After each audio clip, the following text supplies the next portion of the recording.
Presented by Adhulia Recording Studio. Singing by Nikhilesh Meena.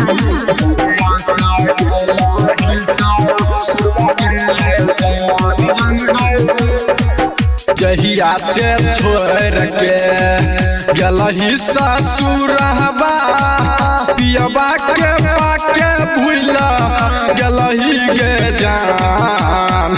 जहिया से छोड़ के गलही ससुरहबा पियबा के पाके भूला गलही गे जान। सोची सोची गलै छौ हमर शरीरिया जहिया से गेलही ससुरबा गे जान जान गए। सोची सोची गलै छौ हमर शरीरिया जहिया से गेलही ससुरबा गे जान जान गए।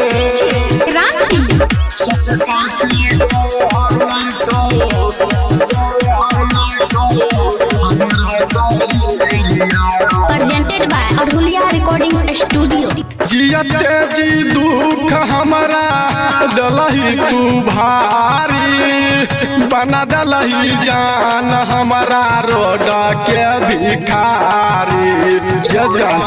सुन छी हाँ हाँ जियते जी दुख हमारा दलही तू भारी बना दलही जान हमारा रोड के भिखारी।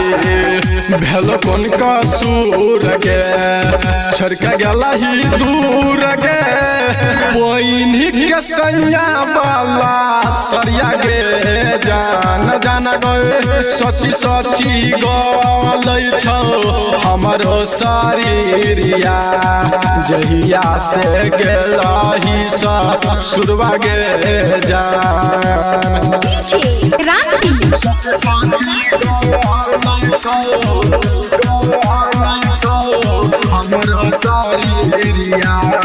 Presented by Adhulia Recording Studio. नहीं छलही गे जान हमारा नसीब में जन्म बदल कौ भगवान हमारा गरीब में गे जान। हाँ हाँ नहीं छलही गे जान हमारा नसीब में जन्म बदल कई भगवान हमारा गरीब में।